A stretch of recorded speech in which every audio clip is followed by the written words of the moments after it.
start. Click this one. Then go to the word. All right, do you see anything? Live stream started. Mm-hmm.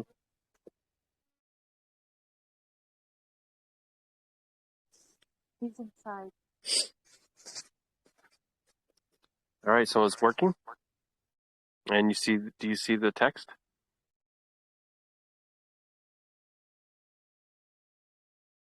Do you see me? I see you. But you don't see the text? Okay. Okay. Yeah. All right. I see it. Great. That's all I need to really know. Thank you, honey. So I assume he will be right back. So Baruk Atah Yahuah, thank you so much for this day. I ask that your words increase and our words decrease. Please Baruk Atah's time together for your esteem and honor and pray.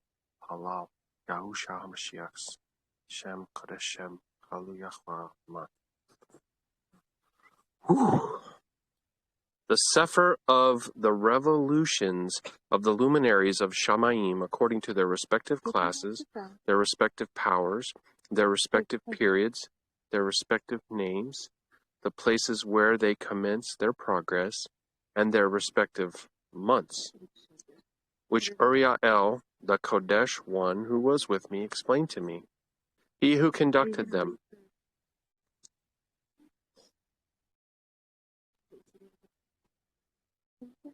The whole account of them, according to every year, of the world forever, until a new work shall be effected, which will be eternal. This is some of what we already read, and I'm just basically previously in Enoch going back to, so we're not out of place. You don't need to apologize. What are you sorry for? Because that whole thing previously in Joshua. Keep explaining. The stuff that you read just before, after these messages. Here we are. Yeah. This is the first law of the luminaries. The sun and the light arrive at the gates of the Shamayim, which are on the east and on the west of it, at the western gates of the Shamayim. I beheld the gates whence the sun goes down forth, and the gates where the sun sets, in which gates also the moon rises and sets, and the conductors of the stars among those who precede them, 6 at the rising and 6 at the setting of the sun. All these respectively, one after another, are on a level. This is 72 and 5. 72, verse 5. And all of these respectively, one after another. Okay. Are on a level, and numerous windows are on the right and on the left sides of those gates. First proceeds forth that great luminary which is called the sun, the orb of which is as the orb of Shamayim, the whole of it being replete with splendid and flaming fire. Its chariot, where it ascends, the wind blows, the sun sets in Shamayim, and returning by the north to proceed towards the east, is conducted so as to enter by the gate, and illuminate the face of the Shamayim. In the same manner it goes forth in the first month by the great gate. It goes forth through the fourth of those 6 gates, which are at the rising of the sun. And in the 4th gate from which the sun rises, in the first month, there are 12 open windows. Now we have windows, from which issue out flames, where they are opened in their proper periods. When the sun rises in the Shamayim, it goes forth through this 4th gate 30 days, and by the 4th gate in the west of Shamayim on a level with it descends. During that period, the day is lengthened from the day, and the night curtailed from the night for 30 days. And then the day is longer by 2 parts than the night. The day is precisely 10 parts, and the night is 8. The sun goes forth through the 4th gate, and it sets in it, and turns to the 5th gate during 30 days, after which it proceeds from and sets in the 5th gate. Then the day becomes lengthened by a second portion, so it is 11 parts, while the night becomes shortened and is only 7 parts. The sun now returns to the east, entering into the 6th gate and rising and setting in the 6th gate 31 days. 30, 30, 31, 30, 30, 31. On account of its signs. At that period the day is longer than the night, being twice the night and become 12 parts. But the night is shortened and becomes 6 parts. Then the sun rises up, that the day may be shortened and the night lengthened, and the sun returns toward the east, entering into the 6th gate, where it rises and sets for 30 days. When that period is completed, the day becomes shortened precisely 1 part, so that it is 11 parts, while the night is 7 parts. Then the sun goes from the west. From that 6th gate proceeds eastward, rising in the 5th gate for 30 days, and setting again westward in the 5th gate of the west. At that period the day becomes shortened 2 parts and is 10 parts, while the night is 8 parts. Then the sun goes from the 5th gate as it sets in the 5th gate of the west and rises in the 4th gate for 31 days on account of its sign setting in the west. At that period the day is made equal with the night, and being equal with it, the night becomes 9 parts and the day 9 parts. So what's the equal when it's equal time day and night? It's the equinox. So that's where we are.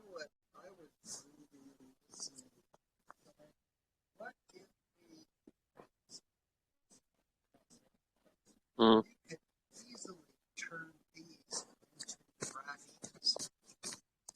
Yeah, I think it's meant to be like a proportion.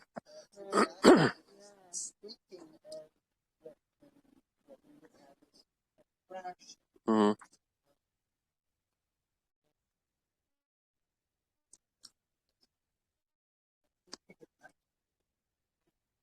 So they're understandable. Yeah. Yeah.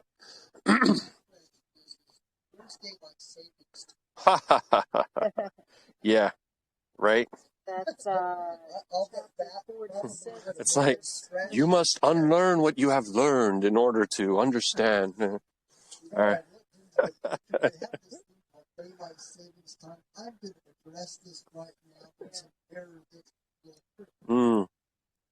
So then the sun goes from that gate as it sets in the west, and returning to the east proceeds by the 3rd gate for 30 days.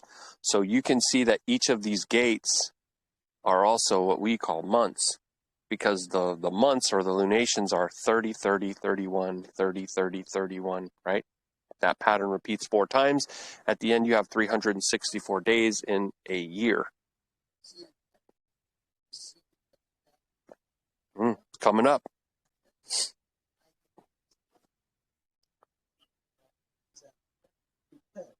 And I'm not doing it from our Shabbats, at this 7th day on the Gregorian calendar. Okay, what I was looking at is from the time of the first sliver of the moon. Yeah. The equinox, because that's the head of the year. Right.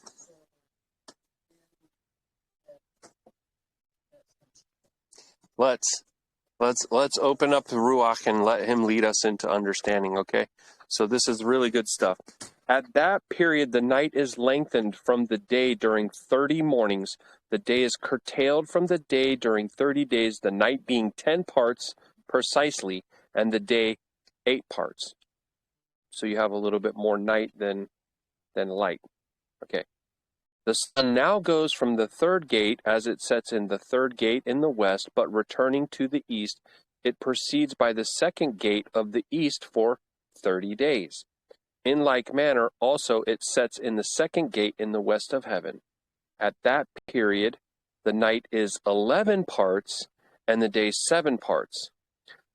Then the sun goes at that time from the second gate, as it sets in the second gate in the west, but returns to the east, proceeding by the first gate for 31 days. This is where we'll see the longest nights of the year. And This is what you're trying to explain with the tracks, like the correct, LP album. correct. I've never heard it explained that way, and that is exactly how it happened. Mm-hmm. That was one of those issues, I think. Right. So So he's running his course now, currently where we are in the text, furthest away from Polaris, or the center, closest to the edge of the record, right, which would be the Tropic of Capricorn. But if you're in the southern hemisphere, you'll be experiencing the longest days. So this is written by... Closest to you. Correct. So we have to understand this is written from the perspective that they are in the north. Does that make sense? Right, which is why they have summer, winter. Mm. okay, so that would be my next question. Yeah, Where was Enoch when yeah. he was going through these calculations? Mhm. If he was in the center of the earth Mm. under Polaris, or whether he was in Jerusalem, is going to have a big difference. That's right. But the people who are in other parts of Haaretz are going to experience the same patterns and cycles, just at different times of the year. So when you look at the analemma that goes in that figure 8, and I had said, well, the top is the summer solstice, or the longest day. If you're in the southern hemisphere, it's the opposite. Correct. Yeah, little mind-blowing. For those days would actually float depending on where you were, southern or northern hemispheres. Correct. So what the Passover would be for here Mm. may be a little bit of variance from Jerusalem by a few days. Well, that's why I currently believe that the first day of the year, the month of Aviv, is marked by the stars. Okay. So all three, sun, moon, and stars, have roles to play in the calendar and the timepiece, but there's a lot of confusion, and we'll read here some clarification about those who go by the moon, and that's coming up. Yeah, I've read this lots of times. Mm-hmm. Good stuff. It is 12 parts precisely, while the day is 6 parts. I'm in 35 now. The sun has completed its beginnings, and a second time goes round from these beginnings. Into the gates it enters for 30 days, and sets in the west in the opposite part. At that period, the night is contracted in its length a 4th part, that is 1 portion, and becomes 11 parts. The day is 7 parts. Then the sun returns and enters into the second gate of the east. So now it went all the way down to 1, and now it's turning around and starting to go back up again. You see that? We went from gate 2 to gate 1. Now we're going back to gate 2. It returns by these beginnings 30 days, rising and setting. At that period, the night is contracted in its length. It becomes 10 parts, and the day 8 parts. Then the sun goes from the second gate and sets in the west, but returns to the east, and rises in the east in the third gate, 31 days, setting in the west. There's that 30, 30, 31 again. At that period, the night becomes shortened. It is 9 parts, and the night is equal with the day. The year is precisely 364 days. Precisely. Guess what? Every single year. I just want to point that out because a lot of the loony calendars that I've seen will sometimes have different amounts of days in the year.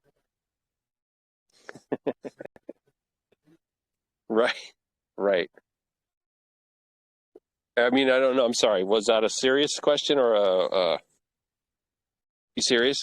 Okay. So I believe that this word is true and that it will be 364 days every year without fail, continuing in the pattern of 30, 30, 31. And that's why it was important when we were studying the calendar to not discount this, because I believe this is completely inspired and it is 1,000% Torah.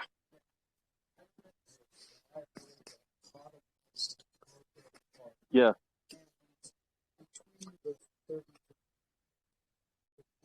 Mm-hmm. What I would is if you start with whatever that first one is, Mm-hmm. and counting off by weeks, the first 3 months, Yeah. that sun will be setting, and then when the moon comes up, it's in that right place. Mm-hmm. But when the Shabbat happens at the 4th month, Mm-hmm. you're going to get it off because of the 600 and the 364 days. So Right. I did it mathematically that way. Yeah. Okay, stay tuned, because I know that there's a stumbling block that is the renewed moon, right? Oh, is that a full moon or a sliver moon, right? And you have a teaching that comes out of Jewish, right, which causes a lot of confusion. By the way, is where you get the word Shalom. What? Take that one back. It's those names. There's a professor, but it's Shalom. Okay. It's really the word that you're probably Mm-hmm. but it's something to do with that. Right. Okay. The lengthening of the day and night and the contraction of the day and night are made to differ from each other by the progress of the sun. By means of this progress, the day is daily lengthened and the night greatly shortened. This is the law and progress of the sun, and its turning when it turns back, turning during 60 days and going forth. This is the great everlasting luminary, that which he names the sun forever and ever. Hallelujah. And of course, we just want to make note that the sun and the moon obey. They're not disobedient luminaries, right? So this is also that which goes forth a great luminary, and which is named after its particular kind, as Elohim commanded. And thus it goes in and out, neither slacking nor resting, but running on its chariot by day and by night. Its light is 7 times brighter than that of the moon, but the dimensions are both equal. And we know this to be true by our own witness, that the sun and the moon are the same size. Right. Footnotes there. No. Mm-hmm. Sure.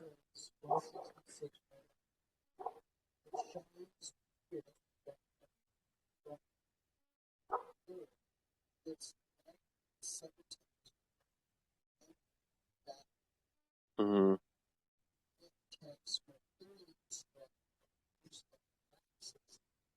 Mm-hmm. Half of a 7-party story. Mm-hmm. Here in the Ethiopic text, so Oh. this is from the Ethiopic Hallelujah. The moon is thought to have 2 times. Mm. I think what she's pointing out is these are some of these differences that she's addressing. Mm-hmm. Yeah. All right, so I think we do go in chapter 73 into really good information about the moon, how she gets her light, how she disperses her light, and from where she gets refilled. Just amazing truth about Yah and his bride. Yah and his bride. After this law, I beheld another law of an inferior luminary, the name of which is the moon, and the orb of which is as the orb of Shamayim. Its chariot secretly ascends. The winds blow, and light is given to it by measure. Every month as it exits an entrance, it becomes changed, and its periods are as the periods of the sun. And when the moon is full, its light is a seventh portion from the light of the sun. So at her brightest, right, she's a seventh his light. But she diminishes up and down from there back to her fullest state. One thing that I see in that is, and its periods are as the periods of the sun. So as the sun is going into its channel, so to speak, it's going to be going through its phases of full to. Yeah, they enter in and out of the same tracks, right? We talked about the tracks. The book calls them gates, right? But it's kind of easy to understand it if you think of. Because they follow the exact same course. That's something I Correct. Yeah, and they run it. A horse track in the gate. Yeah, like, that's a good way. The they have lanes, right? Right. Even a track and field like that men run on, right. They have different lanes, and they got to stay in their lanes. So when you're supposed to be in that lane, you're in that lane. When you're commanded to go in that lane, you stay in that lane. You see what I mean? Right. Yah tells them what gates to be in, and they obey perfectly. That was a horse sound he just did. Correct. Yeah, very good. The horse track. Mm-hmm. Yeah. And they are numbered. Yeah, they are numbered. This gate and that circuit, you go to the third gate. That's that circuit around. Right. And also a good thing that you said about how they're numbered, because actually Yah numbers the months. There's only one month that's named. Aviv. The other ones are numbered. And the days of the week, there's one day that's named Shabbat. And the other ones are first day, second day, third day, fourth day. What about the seventh month? It's the seventh month with the Shabbat somewhere. But it is also known as what Yochanan the Mercer, he was calling for Teshuvah. And the month is Tishri as well, which is every day is the day of repentance, bro. All right. Thus it rises, and its commencement towards the east goes forth for 30 days. So she obviously stays in the gates the same amount of time as the sun, right? At that time it appears and becomes to you the beginning of the month, 30 days with the sun in the gate from which the sun goes forth. So would you say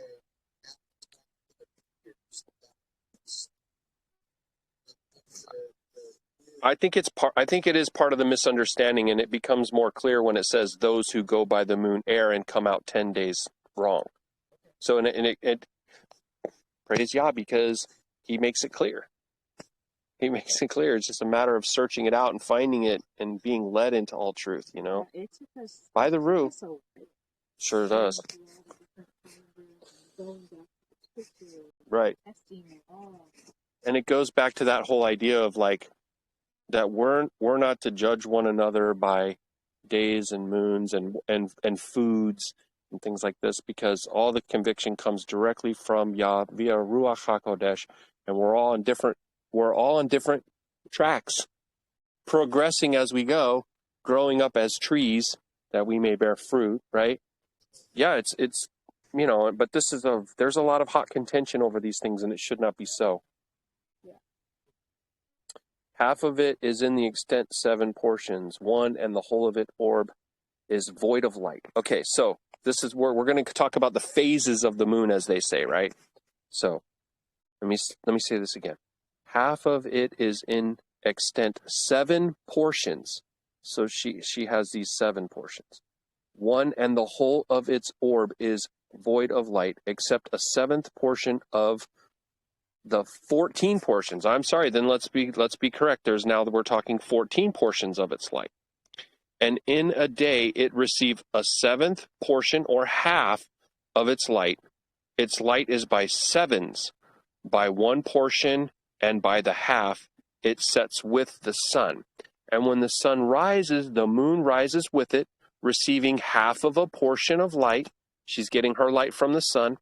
On that night, when it commences its period, previously to the day of the month, the moon sets with the sun, and on that night it is dark 14 portions. That is half.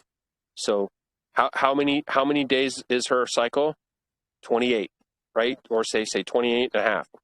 Right, up 14, down That's 14. why on the 14th day of the first month, Mm. or on the 7th month on the 14th day, that would be Sukkot. Nice. All right. And on that night it is dark 14 portions, that is half. But it rises on the day with 1/7 portion precisely, and in its progress declines from the rising of the sun. During the remainder of its period, its light increases to 14 portions. Chapter 74. Then I saw another progress and regulation which he effected in the law of the moon. The progress of the moons and everything. Yashar'Al showed me the Qadashayam angel who conducted them all, their stations. I wrote down as he showed them to me. I wrote down their months as they occur and the appearance of their light until it is completed in 15 days.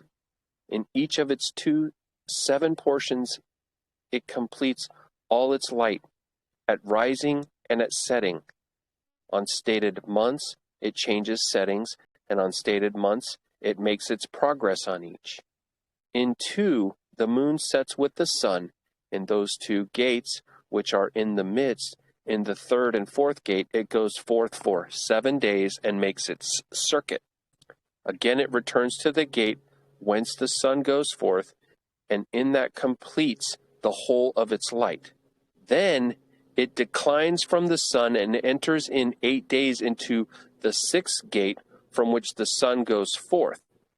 When the sun proceeds to the 4th gate, it goes forth for 7 days until it passes the 5th. Again it returns in 7 days to the 4th gate, and completing all its light declines and passes by the 1st gate in 8 days, and returns in 7 days to the 4th gate from which the sun goes forth. Thus I beheld their stations as according to the fixed order of the months the sun rises and sets. At those times there is an excess of 30 days belonging to the sun in 5 years, and the days belonging to each year of the 5 years, when completed, amount to 364 days, and to the sun and stars belong 6 days in each of the 5 years, 30 days belonging to them, so that the moon has 30 days less than the sun and stars, the moon bringing on all the years exactly, that their stations may come neither too forwards nor too backwards a single day, but that the years may be changed with the correct precision in 364 days. In 3 years the days are 1,092. In 5 years they are 1,820, and in 8 years 2,912. Just in case you doubted that it would be 364 every year, you could calculate those out and see that. You just did. Thank you. And, you know, the detail, like you said, the detail of Enoch, it's astounding, right? Yeah. Okay. He says, I wrote these things down. You go, righteous scribe. That's right. And I believe that, of course, Yah gave us these things because he already knew what kinds of questions and problems and stumbling blocks would arise so that we could truly remain in the light of truth, right? Okay. To the moon alone belong in 3 years 1,062 days. In 5 years it has 50 days less, for an addition being made to the 62 days. In 5 years there are 1,770 days, and the day of the moon in 8 years are 2,832 days, for its days in 8 years are less 80 days, which 80 days are its diminution in 8 years. The year then becomes truly complete according to the station of the moon and the station of the sun, which rise in their gates, which rise and set in them for 30 days. Chapter 35. These are the leaders of the chiefs of the thousands, which are over all creation. Now we're talking about Kodesh angels, right? All right. Right? And over all the stars, with the four which are added and never separated from the place allotted them, according to the complete calculation of the year. And these serve 4 days, which are not calculated in the calculation of the year. Respecting them, men greatly err.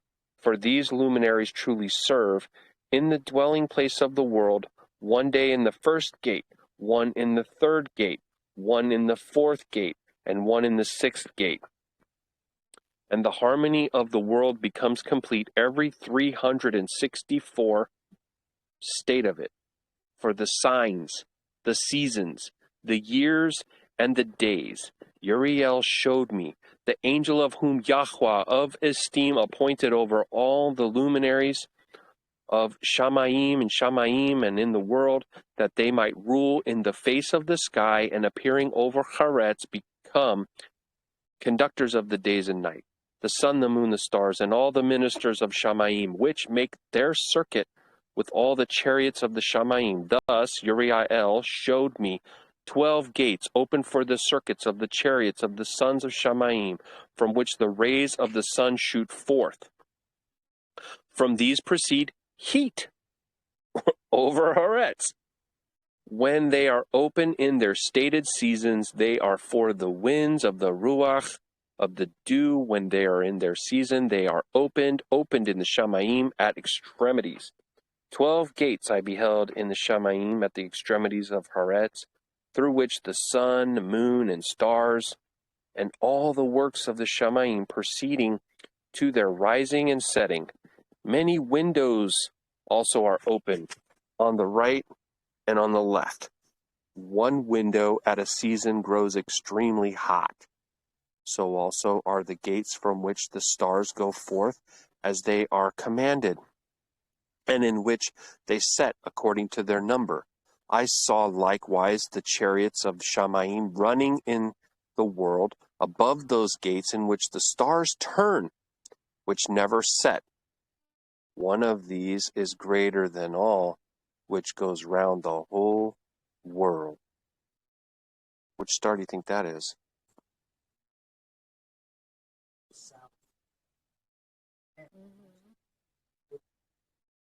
Mm. Right? Mm. It's interesting. All right. Right? What's also... Yeah. Huh. That's right. It is interesting.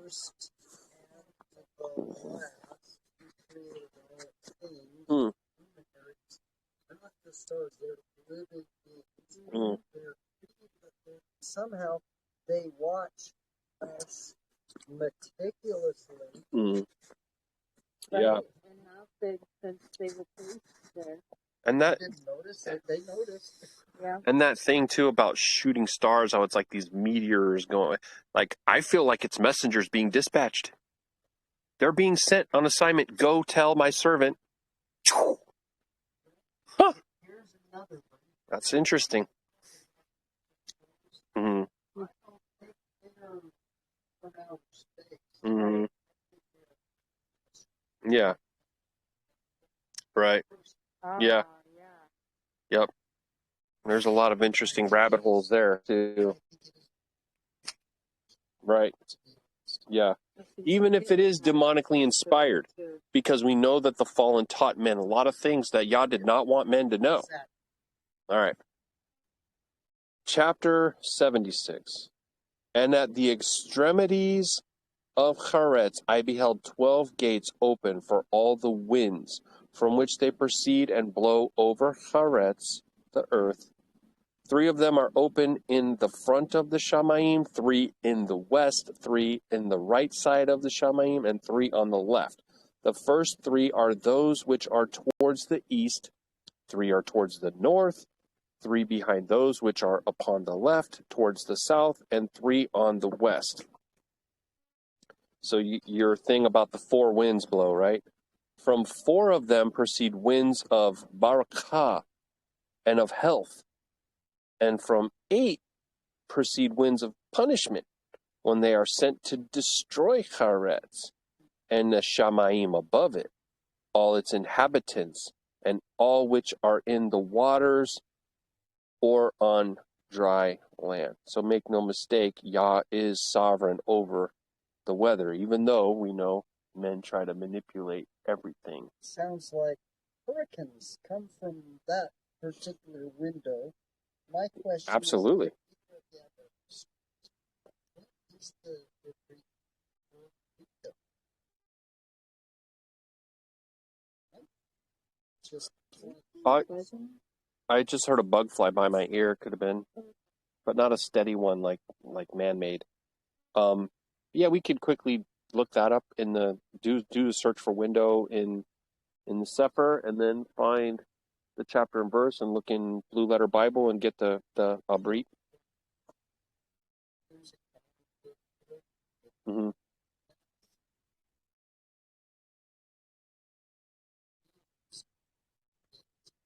Yeah. Hmm. Another thing that's interesting while I'm looking that up is the trade winds. Hmm. There's 4 of them. Yeah. Trade winds. Okay. You let me know when you have that. All right? I continue. So, okay. Windows. Yeah, window, and if you get a whole bunch, try to go with something from Torah, so we can get the Hebrew. Well, yeah. So there's a couple. There's 6672. There's 699. 2474. That is a big helicopter. That's that firefighting one. Firefighting one. That's the one that drops down. And then there's also the ones that have the double and the big thing coming out. Oh, yeah. Those things are amazing. I haven't seen them in a while, but I wonder if the fire works. Yeah. The smoke is pretty intense today. So which one do you want? Should I just look up all of them? The very first mention of one is in Genesis 6:16. Yeah, read that verse. But it's not the, it's a higher number, so it's interesting. That's a good point. The lower the number, the earlier its appearance, right? Or origination or something. Yeah, you would think so. But it shows this Genesis 6:16 being the first mention of this 6672, but it's a higher number than 2474. Can you read the verse so we can see? A window shot thou made to the ark in the inner cubit. Okay, so instruction for Noah for the ark. That would be good, right? Sohar, okay. A light that, TSOHAR. A light that is noon. NOON. Noonday. It's talking about those windows.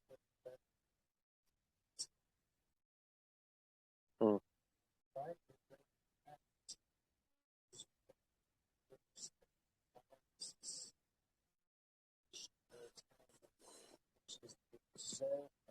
Mm-hmm. Oh, yeah. Huh. Enlightenment, right? See that discernment?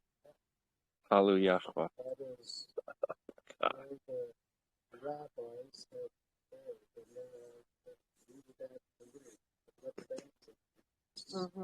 Yeah. Yes. Yikes. Okay. I don't want to get into that right now, but yeah. That okay. So we're at 76 verse 4. Okay. Sorry, do you want to hear the other two? Go ahead. Yeah. Sure, go ahead. Sorry. 699 is the next one. It's in Genesis 7.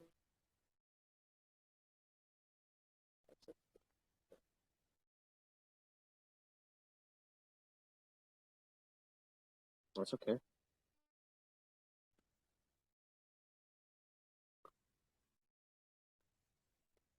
Genesis 7:11. The standing fountains of the great deep broken up in the window. This is a very good. Right. 699. What was the Coming up. Aruba. Arubah.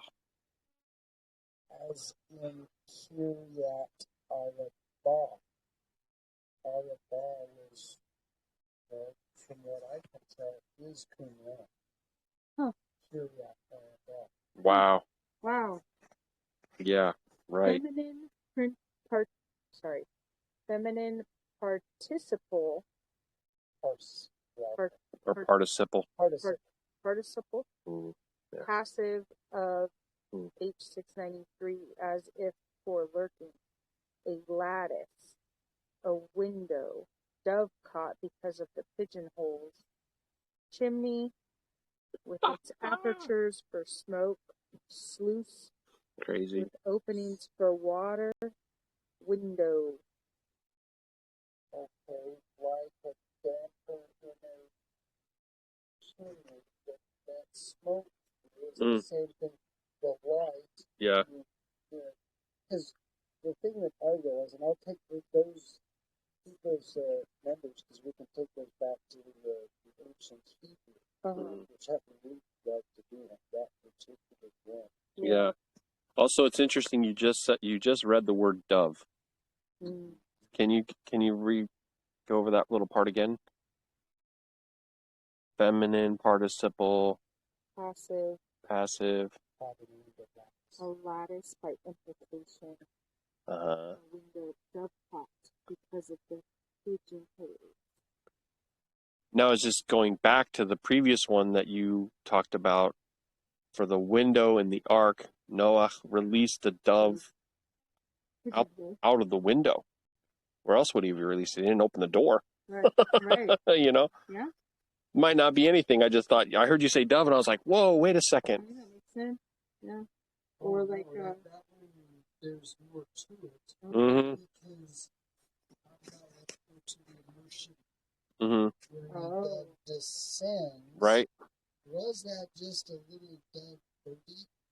Or was that something much more tangible of the Ruach Hakodesh? Right? Like we were reading the angel of Shalom, because it's a peace and it's the Ruach Hakodesh and descending upon him as a dove. Okay, I know. That's the same thing. I'm thinking about Joseph's staff. Right? Outside his axe, and according to the prophecy, well, it didn't happen. Let's go outside. Whoa, what's on his staff? Prophecy fulfilled. It gets up and lands on Joseph. Yeah. Is this?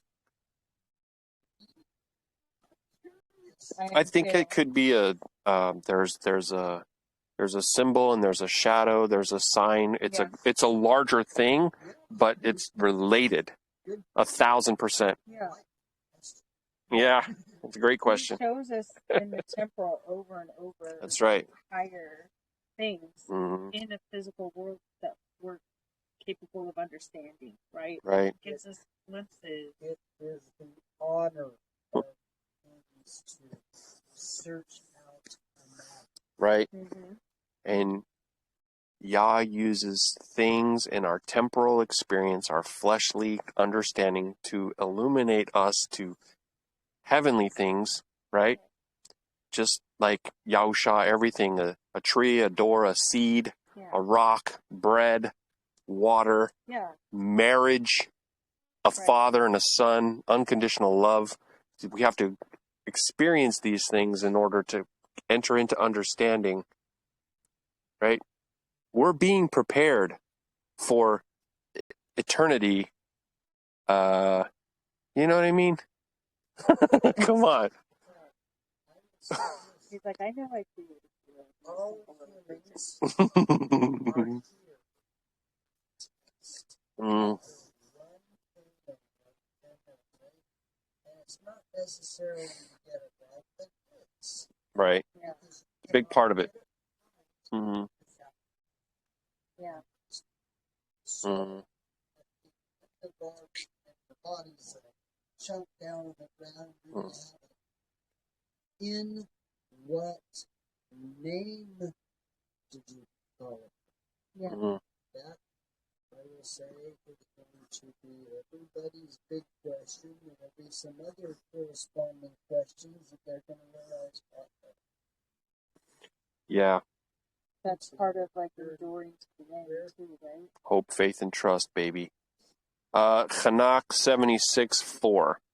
The first of these winds proceeds from the gate termed the eastern, through the first gate on the east, which inclines southward.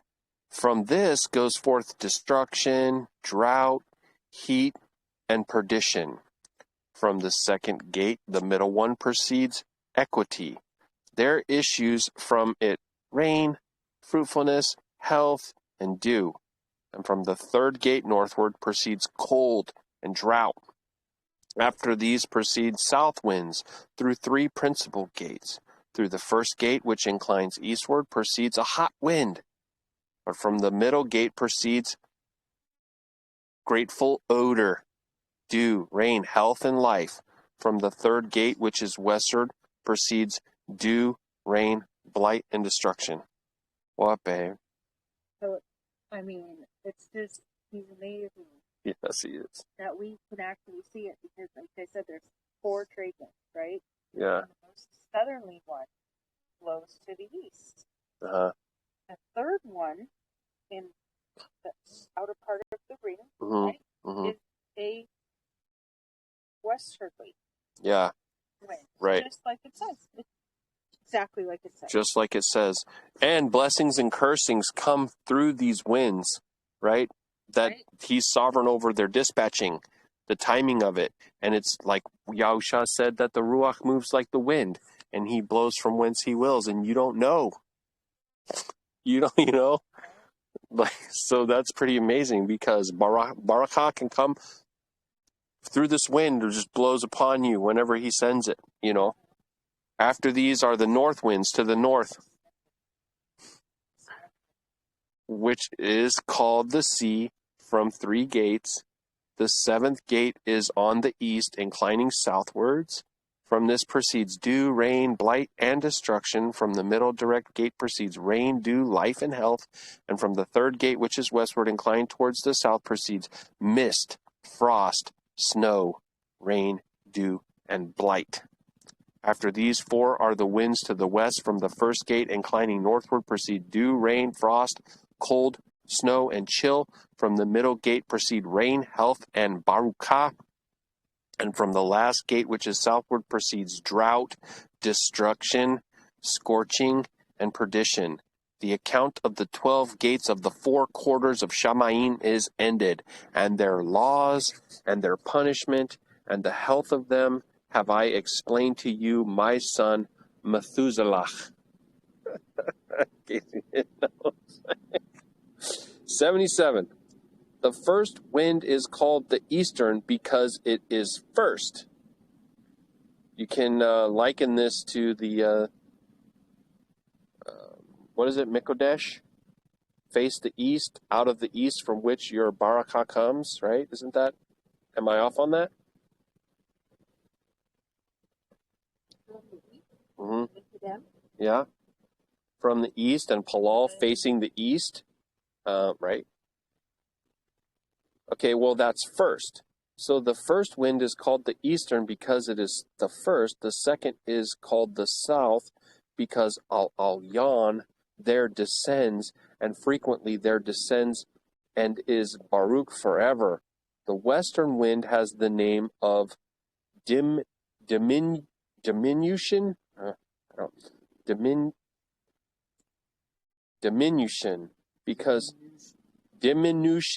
because there all the luminaries of Shamayim are diminished and descend. The fourth wind, which is named the north, is divided into three parts, one of which is for the habitation of man, another for the seas, water, with valleys, woods, rivers, shady places, and snow, and the third part, paradise. Interesting. 7 high mountains again, I beheld higher than all the mountains of Haaretz, from which frost proceeds, while days, seasons, and years depart and pass away. 7 rivers I beheld upon Haaretz, greater than all rivers, one of which takes its course from the west into a great sea. Its water flows. 2 come from the north to the sea, and their water flowing in the Erythraean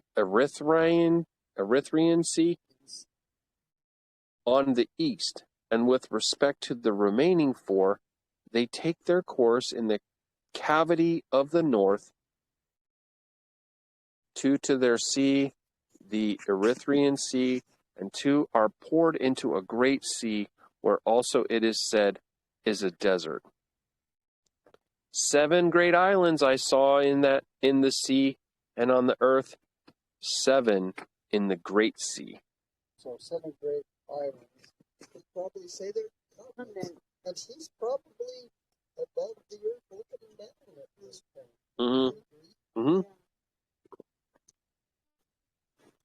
Yeah, he's not limited by time and space in his access on what to write. Okay, the names of the sun are these. 1 are Yaris, the other Tomas. The moon has 4 names.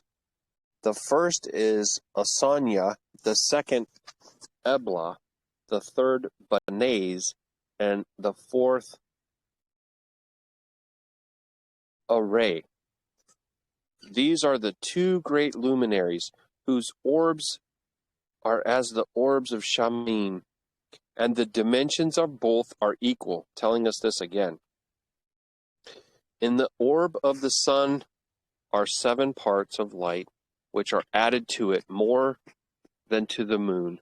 By measure it is put in until the 7th portion of the sun is departed. They set, enter into the western gate, circuit by the north, and through the eastern gate go forth over the face of Shamayim. When the moon rises, it appears in Shamayim, and half of the 7th portion of light is all in it. That is a summary of what he's already said. But yeah. To recap here, right, right. Just so we're clear. Yeah. In 14, the whole of its light is completed. 3 quintuplets light is put into it. 3 quintuplets would be like a 12th, isn't it? 3. Quint is 5, isn't it? Oh. So it's 15. 3 quintuplets light is put into it until 15, its light is completed. According to the signs of the year, it has 3 quintuplets. Now it's interesting. Quintuplets, because that would be like twin, triplets. Right. It's specifically talking about offspring. Correct. And you have a male and a female, and it's like he's impregnating her with light. And she gives birth to it. It's being dispersed out. So let's look at this just briefly from the perspective of mythology. Okay. Okay, that was long enough.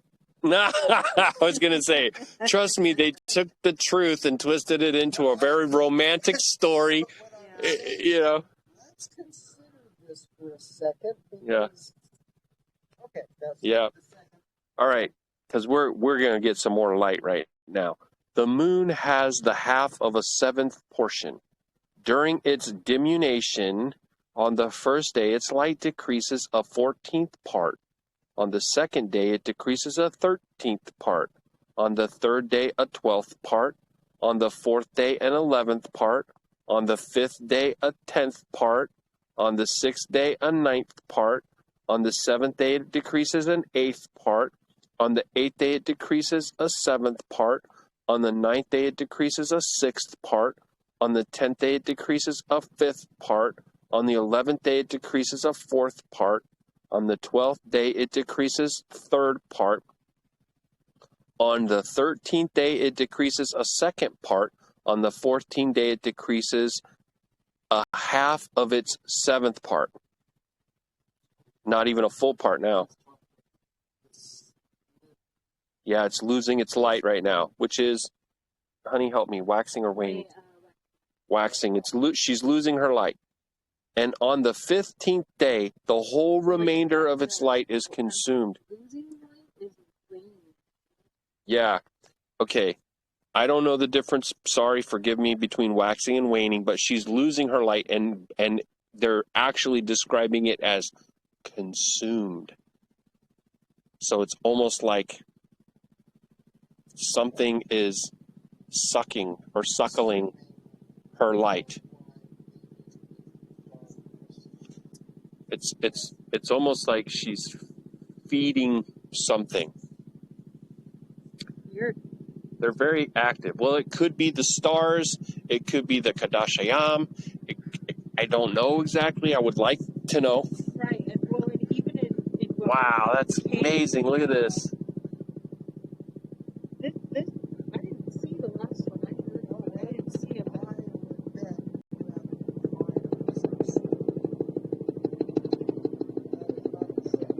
This seems military to me. No, it's not. It's white.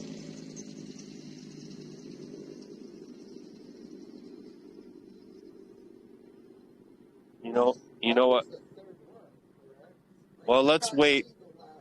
Let's wait on Yah. There's something going on. I saw you looking, and it sounded like it was right there. But you know what? He was reading, and I was looking, trying to concentrate that I could see.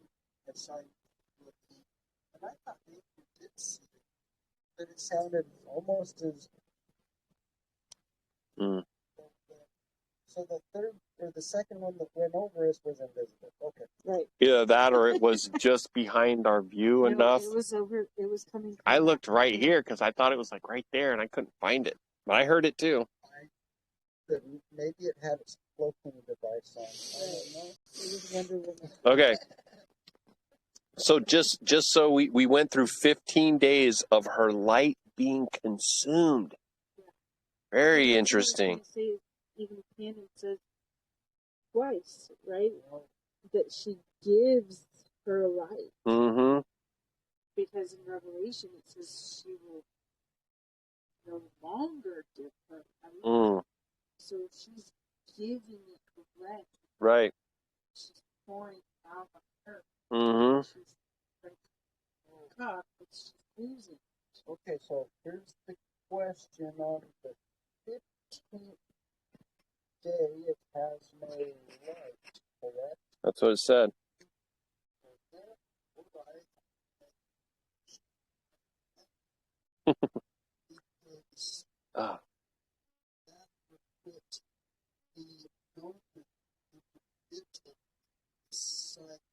Correct. Which reveals error number one, right? Not of you personally, but of the lunar, right? Putting after the solstice, the head of the year, right? And then they're waiting to that sliver of the moon to happen. Yeah. Okay, so check this out. This is just Yahuah. Okay. They take the times, they confuse the times. We know this is prophetic, okay? But they literally do an inverse operation, right? So they'll tell us that the dead of winter is the beginning of the year instead of the spring, right? They tell us that the day begins when the sun goes down rather than when the sun comes up. There's just a consistent pattern of confusing times and seasons and days. All of it has to be confused. When the anti-Messiah comes, he will change times and seasons. Yeah, when he comes, although there are many and they've already done these things. The papacy already has done it, and so it's interesting. Specific prophecies about that.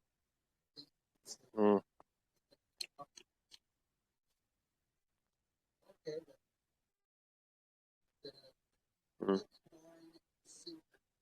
Yeah, right. All right. So I'm going to be in 78:10. Verse 10, on stated month, the moon has 29 days. It also has a period of 28 days.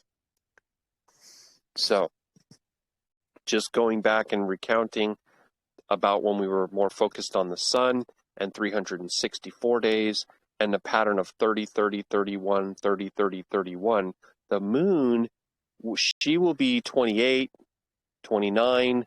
She has a variance, okay? And she's short. She's shorter than the sun. It also has a period of 28 days. Verse 12, Uriel likewise showed me another regulation when light is poured into the moon, how it is poured into it from the sun. All the time that the moon is in progress with its light, it is poured in the presence of the sun until light is in 14 days completed in Shamayim.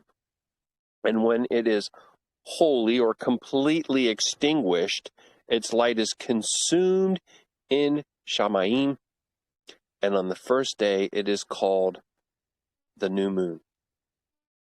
For on that day, light is received into it. So, based on what Chanach has just given to us, the first day that she begins to receive new light is new moon. Correct? How I always understand it, Rosh Hakodesh, when you have the dark moon and that first sliver is receiving, that is the new moon. But now I can understand how that doesn't play it.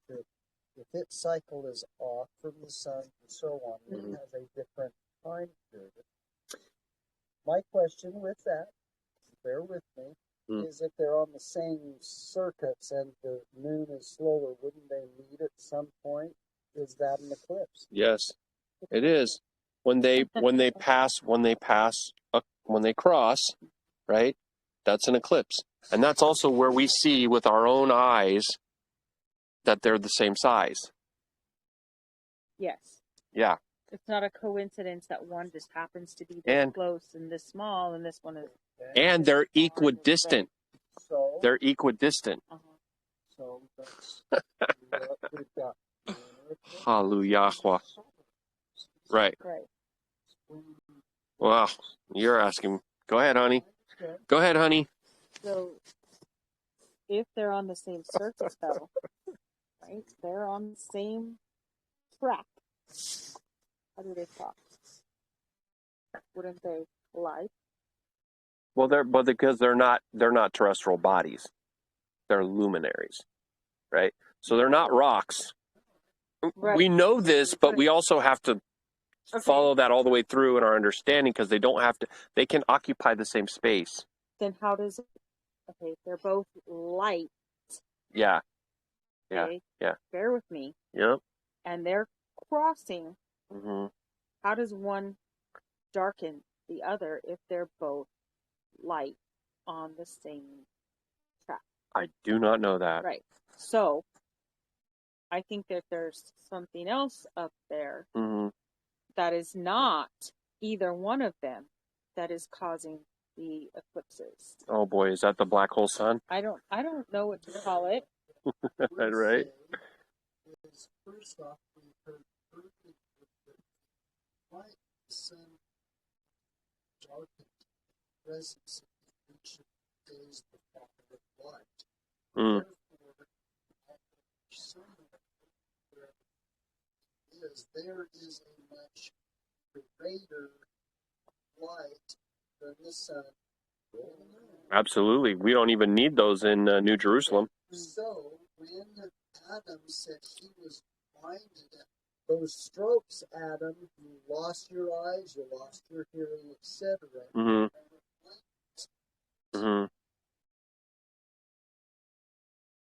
That's what I see. Mm-hmm.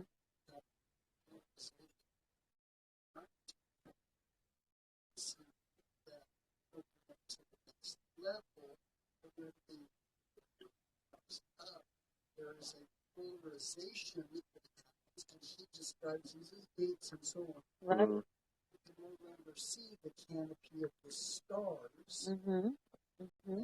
I can only see that as an optical polarization. There's some other things. Yeah. Yeah. That should help with understanding too when you see like sundogs, right? Those, right? That when you think about photography and lenses and stuff like that, you can get those things. Yes. Yeah. Here was the thing that I Oh.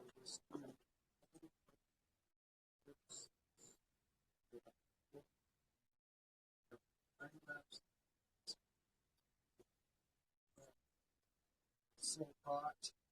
You have first off the sun still in the sky dropping down.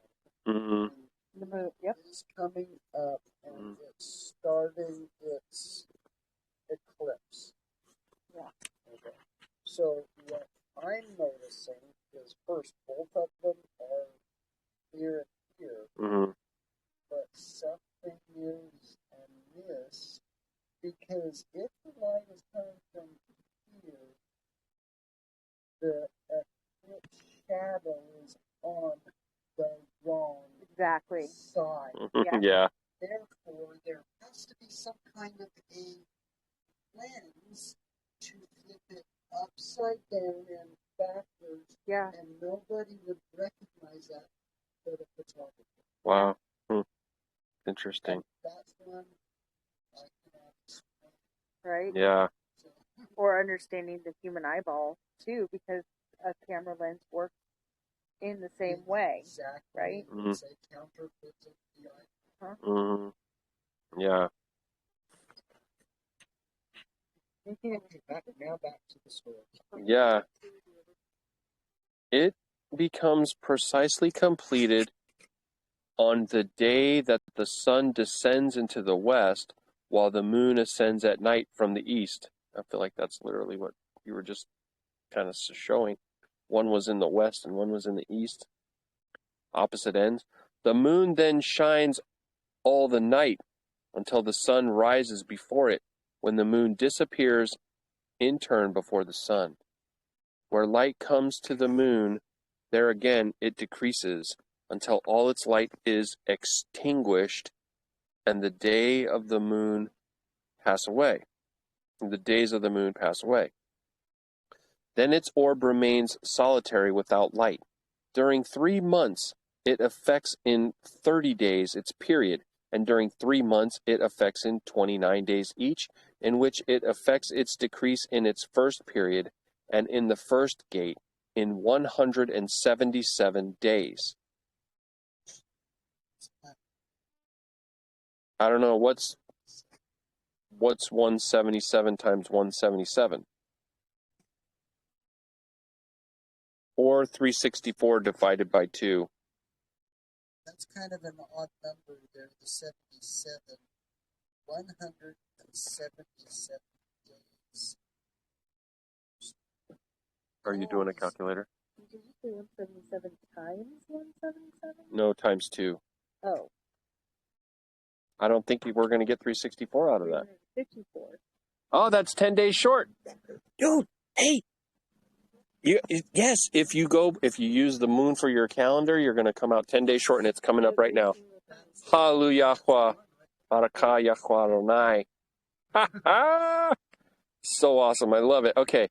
And at the time of its going forth, during 3 months, it appears 30 days each. And during 3 months, it appears 29 days each, which is too short. In the night, it appears for each 20 as a man, and in the day as heaven, for it is nothing else except its light. In the night, 20 as a man. Yeah. And in the day as heaven. It is nothing else except saying that it doesn't have substance. I believe yes, I think that's an important concept for us to all embrace, right? Which, of course, they tell us the opposite of that, don't they? All right, let me see if we can get a little more understanding. And now, my son Methuselah, I have shown you everything, and every ordinance of the stars of heaven is finished. Just really quick, too. The stars run their circuits perfectly, and they don't set. So, unlike the sun and the moon, which rise and set, they have that language written here. The stars never set. They're always there. We just can't see them because the sun. Right, which is what he was just saying about those. Correct. Yeah. Say this because of where you look at Polaris. Mm-hmm. If we are this side of Polaris, we're not going to be able to see that other end of this. Because therefore, the stars are going to come up like this and go down the same as the sun. Right. But there are different tracks. It look like they're all moving this way. Mm-hmm. But the mechanism of the clock is different. I've seen the heavenlies as a clock. It's the celestial timepiece. That's why he knew that they were going to confuse times and seasons and days, and he gave us a perfect calendar and clock. Right in Genesis, it says, correct. That's correct. So correct. Right there, I can see, because I believe these books. That's right. Yeah. We are living underneath a big clock. Yeah. Yeah. It's a clock and a calendar. It started a long time ago. Wait a minute.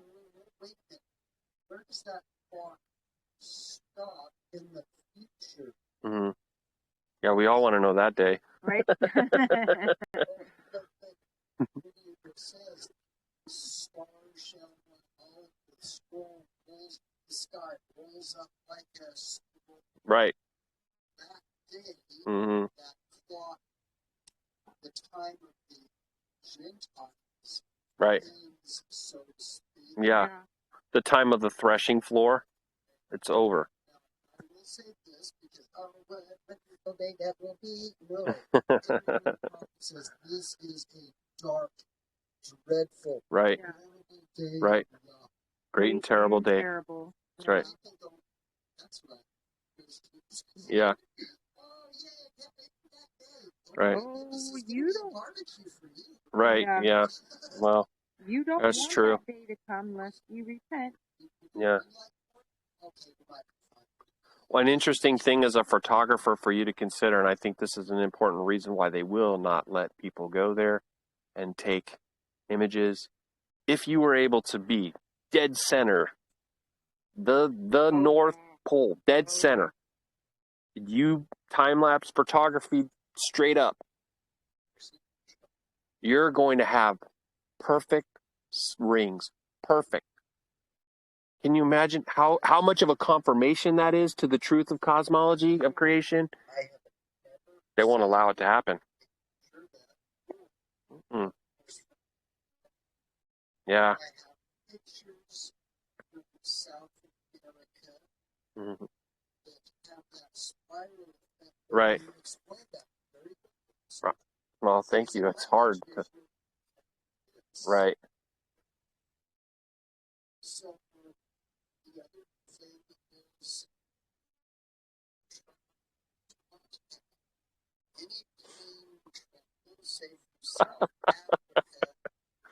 Oh boy. Right. Right. Yeah. Right. Yeah. Or to Australia. Right. Mm-hmm. Mm-hmm. Well, maybe it's a boat wise. Mm. International. Mm-hmm. Yeah, Yeah. the inconsistency in the flight patterns proves flat Earth.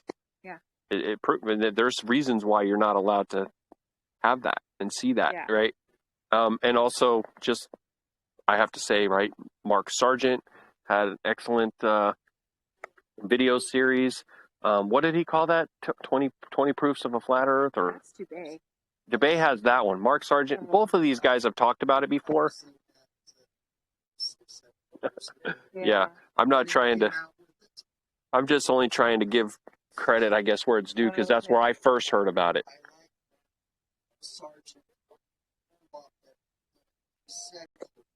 Yeah. Yeah. Mm.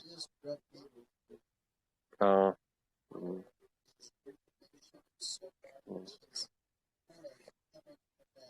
Secular science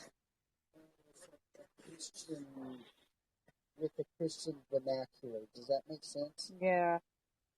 All right, so Rob oh, sorry. Up until the point he became a flat earther. All right. But and by the way, Stephen Pigeon is not a flat earther. Right. Yeah. Yeah, they don't even allow you to talk about it on their Telegram channels. That's one which thing is problematic, because you should be allowed to talk about anything. Well, and he's done debates with Garcia and that's the wrong. and they're all friends. Yeah. That's not the one I can go into debate. It's like blue and red debating whether or not they're part of purple. Yeah. You know what I mean? It's like believing that Hulk Hogan and Macho Man are really enemies. You're just watching a show. So you're just watching a show. As much as I know that Jubei is not in the truth, yeah, there is no denying that man has been given an astounding amount of understanding of where he lives. Mm-hmm. And I would like to see Pigeon debate. Yeah, right. On that. Right. I mean, he is gifted at everything that he does, and I would put him right at the top of the list for anybody to debate that issue. And not to mention, whether he believes them or not, he knows the scriptures to support flat Earth. Yeah. He doesn't believe. There really aren't any better than Tanakh. I mean, honestly. Right? There's so much in here. How can you make this book and translate this book and then not believe what it says? That there's some gaseous balls floating around in outer space. I question your discernment, sir. And are you trying to lead astray? Right? Are you a usurper? And Yah knows. May Yah rebuke those. That's not really for us to. True. I try not to get on a rabbit trail of talking about individual people, but it's hard sometimes. It's hard sometimes, and it's my fault. I brought it up. We were talking about flight patterns, and I started dropping names, and I should not have done that. That's we're going to try to bring the focus back in, but I don't know what happened to our friend Yahuah.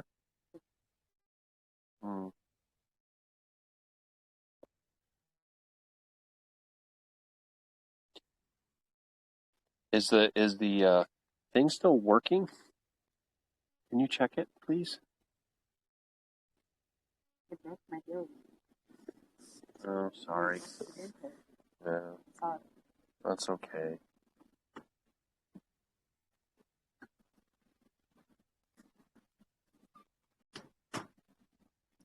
So chapter 79 is where we'll be picking up. All right? Still there. Okay, good. Hallelujah. And now, my son, Methuselah, I have shown you everything, and every ordinance of the stars of Shamayim is finished. He showed me every ordinance respecting these, which is at all times and in all seasons, under every influence, in all years, at the arrival and under the rule of each, during every month and every week, also the decrees of the moon, which is affected in the sixth gate, for in the sixth gate is its light consumed.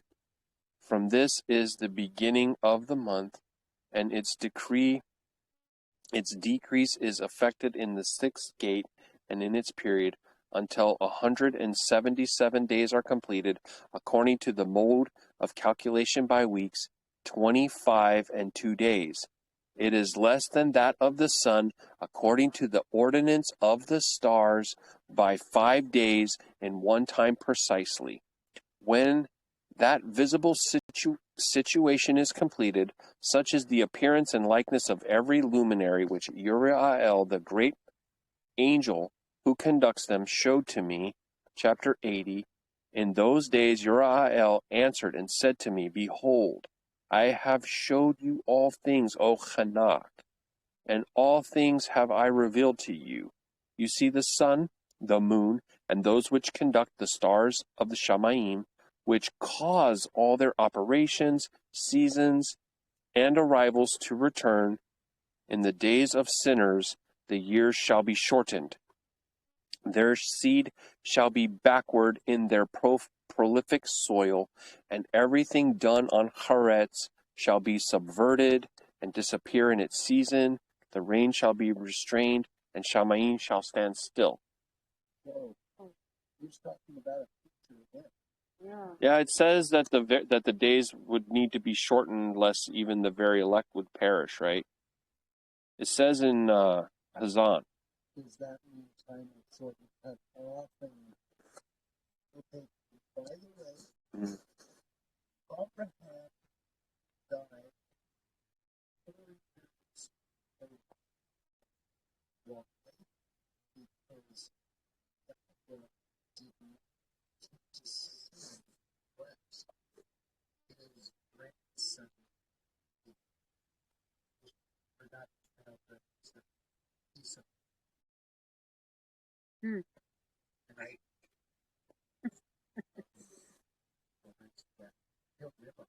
Oh, okay.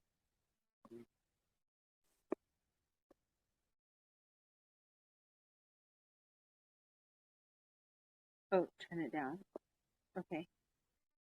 All right. So chapter 80, verse 5. In those days the fruits of the earth shall be late, and not flourish in their season. Right? And in their season the fruits of the trees shall be withheld. The moon shall change its laws, and not be seen at its proper period. That's totally.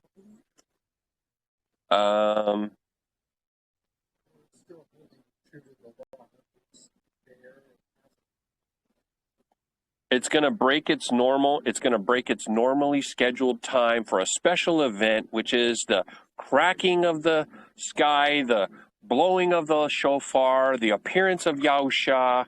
It's what the sun no longer gives its light, and the moon is blood red, and all these events, celestial events that mark the time. Curtains that pull down and lock. Mm. Pull down To release them. Right. I know. I feel like the firmament. I feel like the firmament is the tabernacle. It's like the tent, and you're going to roll it up and move the congregation out of the wilderness. You know what I mean? Into the promised land. Hello? Yeah. Yeah. Okay. The moon shall change its laws and not be seen at its proper period, but in those days shall Shamayim be seen, and bareness shall take place in the borders of the great chariots in the west. It shall shine more than the orders of light, while many chiefs among the stars of authority shall err, perverting their ways and works. Like wandering stars here. Those shall not appear in their season who commanded them, and all the classes of the stars shall be shut up against sinners. The thoughts...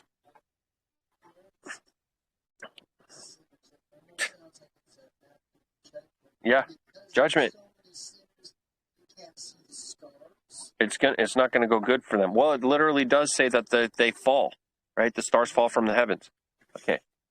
The thoughts of those who dwell on the earth shall transgress within them, and they shall be perverted in all their ways. Also Revelation. They shall transgress and think themselves Elohim, while evil shall be multiplied among them, and punishment shall come upon them, so that all of them shall be destroyed. So these stars coming down could be absolute phantasms or demonic spirits that come upon these people. It is, I think. No, I think it is. Sometimes I feel like ask absolutely stupid questions, just know that break the stupid question down and okay, I can eliminate it. I think it's a very wise question. So, talking quite possibly about a mass Ruach Hakodesh possession event, and they're going to devour one another. What doesn't that also fit with the punishment? Yeah, right. Mm. Mm. Mm. Mm. Giants is described. Maybe those are Ruach that are in men. They are. From the north. Well, when the giants died, they became wandering spirits. They're Ruach Hakodesh, and they can possess. So, but it also means men of renown. That's right. Fellers of trees. Axeman is really a better description of method. When I hear mighty men of renown, I think, let us go and make a name for ourselves that we may become famous. Right? Infamous, because his name is esteemed. They want their name to be above his name. Yeah.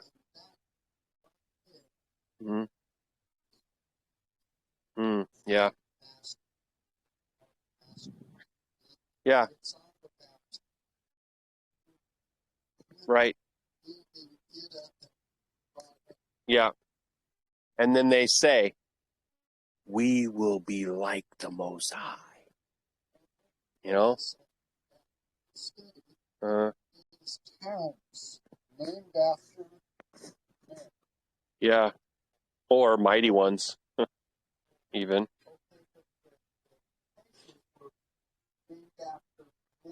Mm-hmm. And they were named after. Mm-hmm. Right, exactly. So that's why you get these similarities. Yeah. Yeah. Yeah. Right.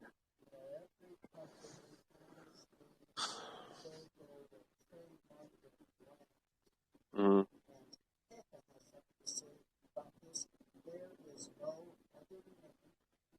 Mm-hmm. Hallelujah. So every man has a name. Mm-hmm. Mm-hmm.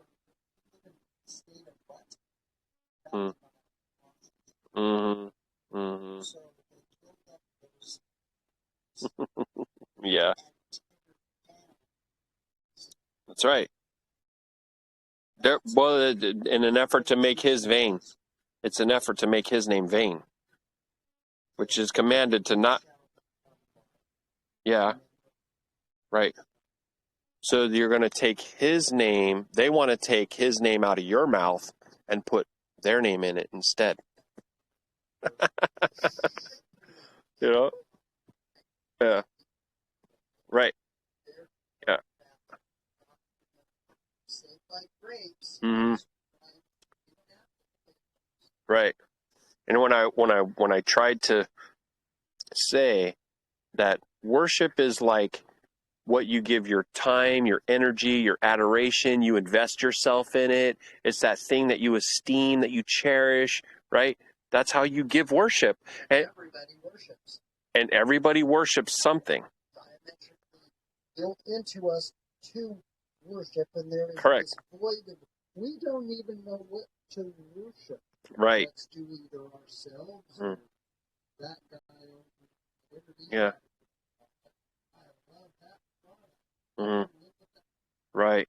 Right. I sort of find these things.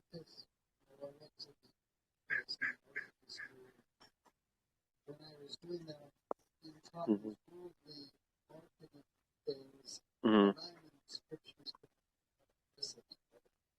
Yeah. There right. is no truth in advertising.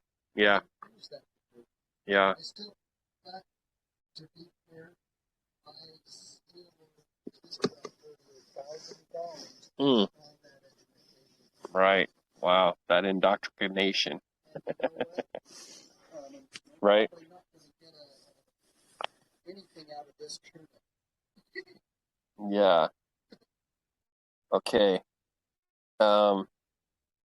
So we were in chapter 81. Sure, go ahead. 81. Yep. He said, "Oh, come up. Look on the scepter, the tablets of Yashar'Al, which have naturally not been done.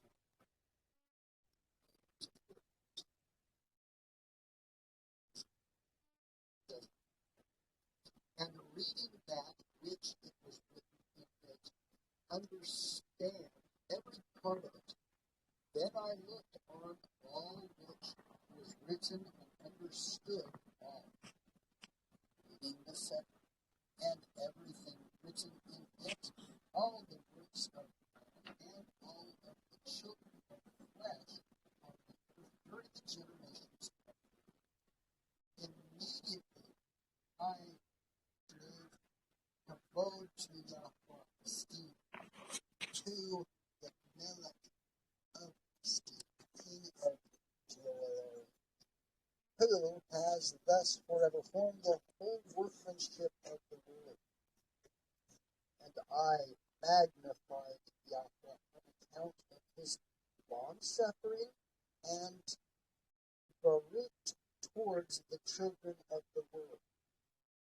At that time I said, Kodesh is the man who shall die Zadok righteous and Tov good, against whom no catalogue of crimes, wow, that looks like a laundry list there, that may follow us, a catalog of crimes. So blessed is the man that has no catalog of crimes. That would be a sinless state, correct? Right. Has been written, and with whom iniquity is not found. Then those 3 Kodesh ones caused me to approach and placed me here on the earth, before the door of my house. And they said unto me, explain everything to Methuselah, your son, and inform all your children that no flesh shall be justified before Yahuah, for he is their creator. During 1 year we shall leave you with your children, until you shall again recover your strength,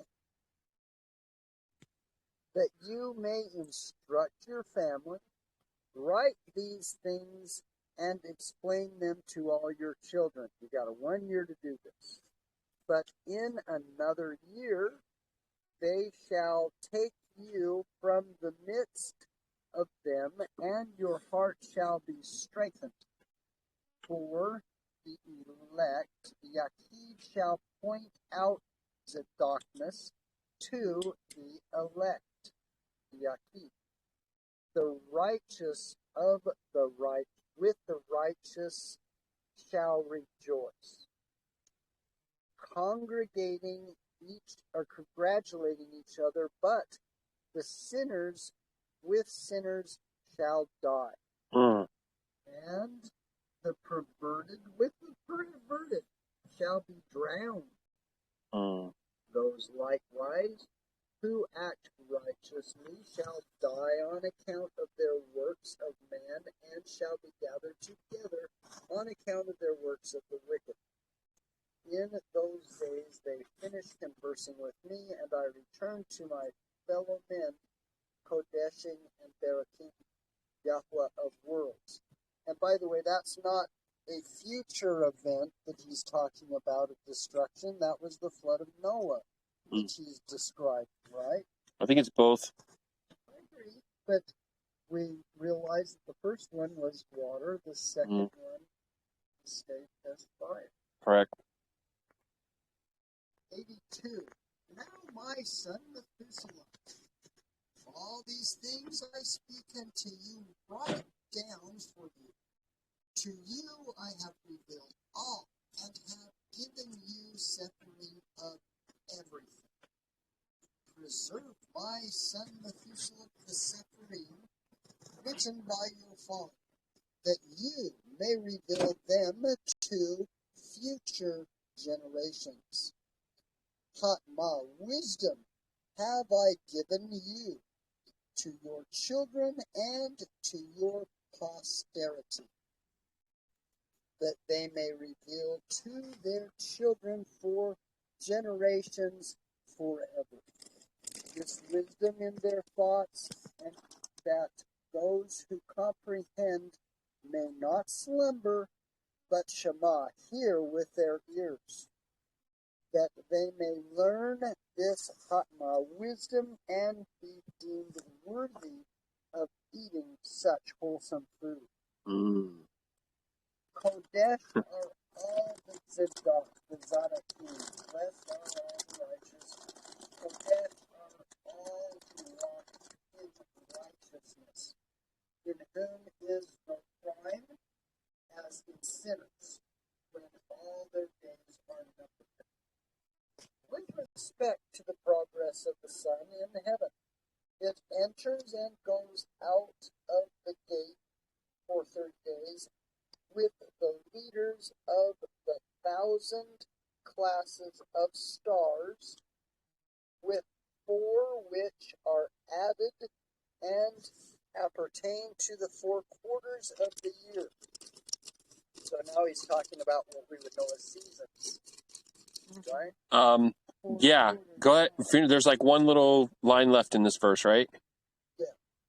Which conduct them and accompany them at 4 periods. Okay, right there. Hang on one second.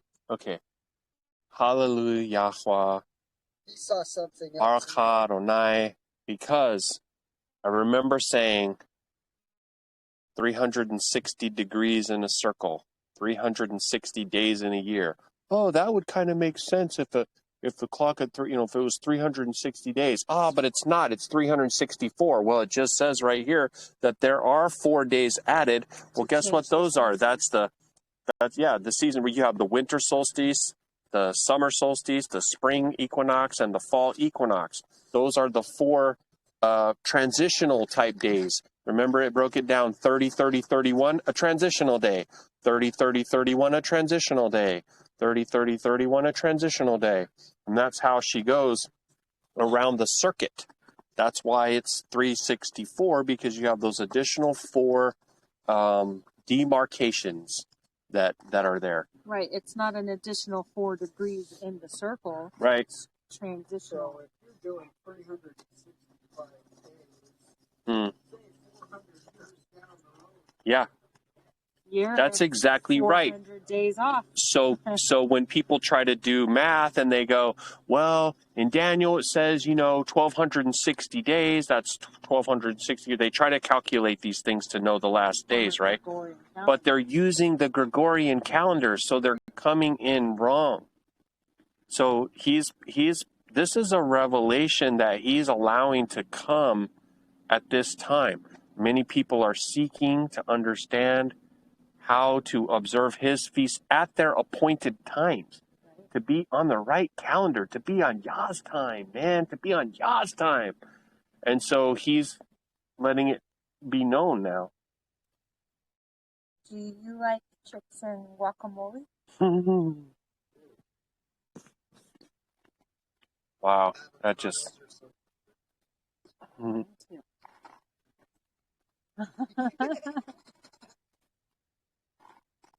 Oh yeah, this next part is so good. It's all good. What am I talking about? A jalapeno corn dip mixed with it. Right. I got you the green one. This is mild? Yep. Oh, so this has Peppers. Peppers. Okay. Yeah. Ooh. Thank you. You're so welcome.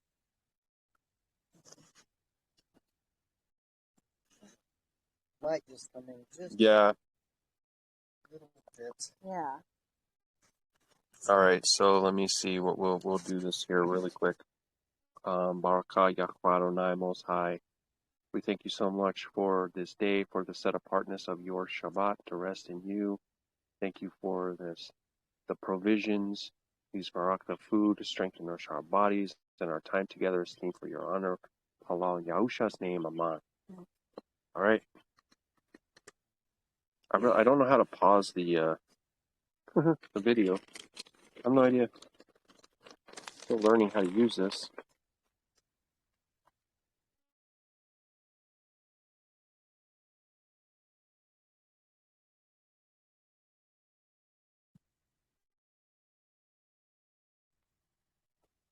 Costco bag of chips. It sure is.